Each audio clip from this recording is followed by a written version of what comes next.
జయము జయము మన భరత మాతకు జయము దిగ్విజయము. చదువులనిచ్చు శ్రీ మహాలక్ష్మి కరుణ చూపవమ్మ. సిరులనిచ్చేది శ్రీ మహాలక్ష్మి కరుణ చూపవమ్మ. శత్రు వినాశం చేసేది దుర్గా జయము నీయవమ్మ.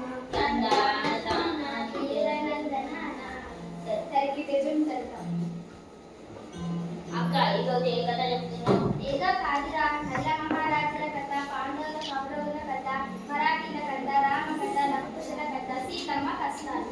అదే ఏందక్క పాటలు అయిపోయిన కొత్త కథ చెప్పరాదు? పాలంటే రొద్దగా ఉందా? అయితే పాత బిందెలు, గ్లాసులు, వెండి పల్లెలు, బంగారు డ్రెస్సులు అన్ని తీసి బయట పడేస్తావా? ప్రతి వాడికి ఇదో ఫ్యాషన్ అయిపోయింది. పాతలైతే కొత్త పెడుగా ఇట్లా సన్నాసి. ఇప్పుడు కొత్త కొత్త అని అరుస్తారు కానీ ఆ కొత్త పాటలు పెట్టరా పుట్టింది. అదే ఇప్పుడు నేను ఏమన్నాను, కరెంట్ షాక్ కలిగినట్టు అటు కాఫీ అట్లా చూస్తున్నావు. పాత దాంట్లో నేను చూద్దాను నేను అన్నానా? కాలం మారిన మనం పాతలోనే బతుకుతున్నామా? ఎలక్ట్రిక్ దీపాలు వచ్చిన ఆముద దీపాలే పెడుతున్నామా? బస్సులు రైలు వచ్చినా మనం ఎద్దబల్లి మీద ప్రయాణిస్తున్నామా? ఒరే తమ్ముడు చెల్లి, మీరు అనవసరంగా కొట్లాడుకొని రాసభాష చేయకండి. తమ్ముడు అన్నట్టు మనం కొత్త కథ చెప్తున్నాం. మంచి పని. చాలే. ఈరోజు మనం చెప్పుకోబోయే కథ సీత ఇష్టాలు. పేద ఇంటిలో పుట్టి పెరిగిన పైడి బొమ్మ కథరా. చదువు సందలో పేరు పొందిన చక్కనమ్మ కథరా. నెరగక పోరాడే ఒక వీరబాల కథరా. 10 మందికి ప్రేరణనిచ్చే వర్ధమాన కథరా. ఇంతకు ఎవరా పైడి బొమ్మ? ఏంటి ఆ కథ? అయ్యలారా అమ్మలారా, శ్రీలు వెలిసిన భారత భూమిలో రతనాలు పండే రత్నాల నేల తెలుగు నేల. ఆ తెలుగు నట రామాపురం అన్నది ఒక పల్లెటూరు. ఆ పల్లెలో శివయ్య, గౌరమ్మ అనే పేరు దంపతులు ఉండేవాళ్ళు. వాళ్ళకి తొలి సంతానమే సీత. సీతను వాడికి పంపిద్దాం అనుకునే లోపే మరో సంతానం కొడుకు పుట్టాడు. ఇతడితో సంతానం ఆపేద్దామా అనుకుని మదన పడుతున్నప్పుడే మరో సంతానం కూతురు పుట్టింది. అదే ఆలోచన అమృత విషయం అంటే ఇదేనే. నువ్వు నోరు మూస్తావా ముయ్యవా? నోరు మూసే కాలం పోయిందాక మాట్లాడేవాడే మంచోడు, ప్రశ్నించేవాడే.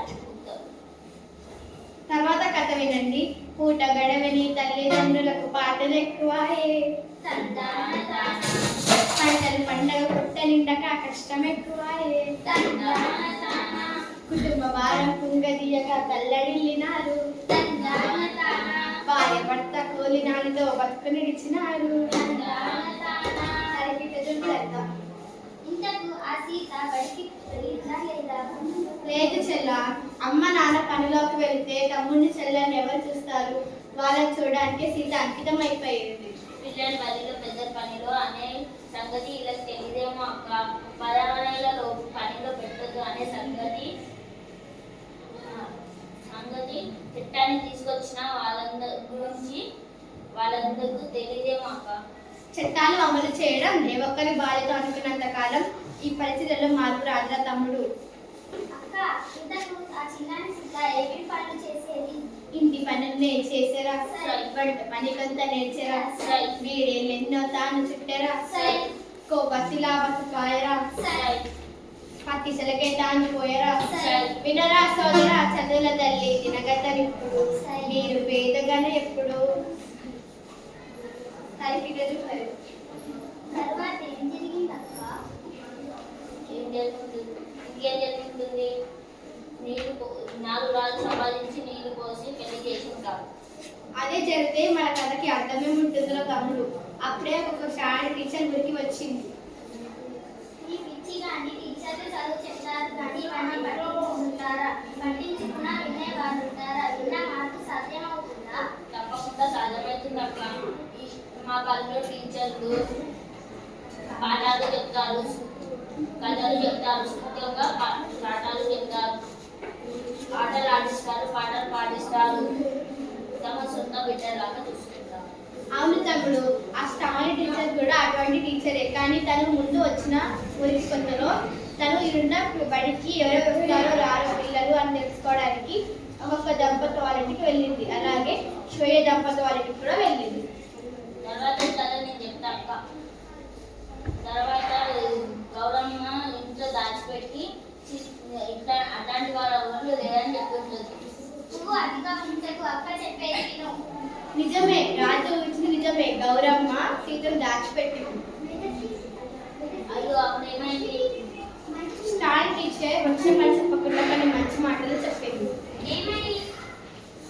ఓ భారతీయుడా, ఓ బాలబాలుడా, వినవయ్యా వీలుల విందుగా, తెలుసుకోవయ్యా చరితను. ఎన్నో జన్మల పుణ్యఫలమిది మానవ జన్మము.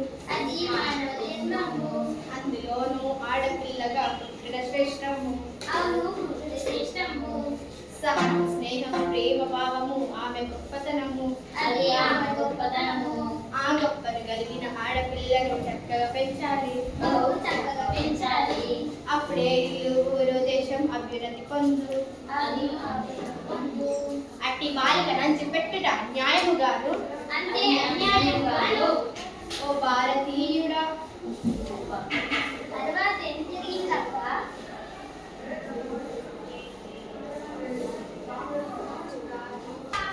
ఆడవాళ్ళు గొప్పవాళ్ళు అని పెట్టడం మహాపాపం.